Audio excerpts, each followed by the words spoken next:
Сүүлийн 2-3 жилийн хугацаанд Сэлбийн голын дагуу, Дунд голын дагуу, Толгойтын гол байж байгаа, Улаасны голын дагуу үерийн аюул байн тохиолдож байгааг бүгд харж байгаа шүү дээ. Тэгэхээр энэ үерийн аюулыг бууруулах үндсэндээ 2-3 үндсэн арга зам байдаг.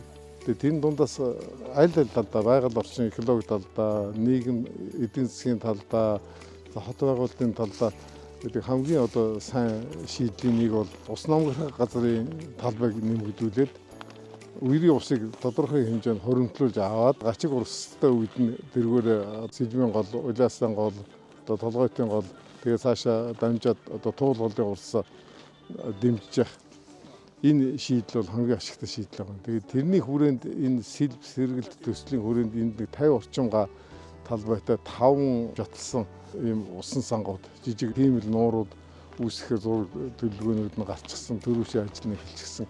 Ингээд явж байгаа юм. Тэгээ энд учирч байгаа нэг хүндэр дэвшил нуур байгуулагдах талбайд орсон айлуудын газар чөлөөлөлтийн асуудал байгаа юм байна. Нуур байгуулах нь бол цөөхөн хэмжээний айлуудын газар чөлөөлөхөөс илүү нийгэм эдийн засаг байгаль орчны бол илүү үр дүнтэй ашигтай юм ажил гэдгийг энэ бас иргэд сайн ойлгоосоо гэж нэгдүгээр ингэж хүсэж байна. Хоёрдугаар Улаанбаатар хотын утаа тоосыг бууруулах нэг гол арга бол Улаанбаатар хотын нутаг дэвсгэр дээр байж байгаа энэ ус намграх газрын талбай хэмжээг аль болохоор нэмэгдүүлэх шаардлагатай.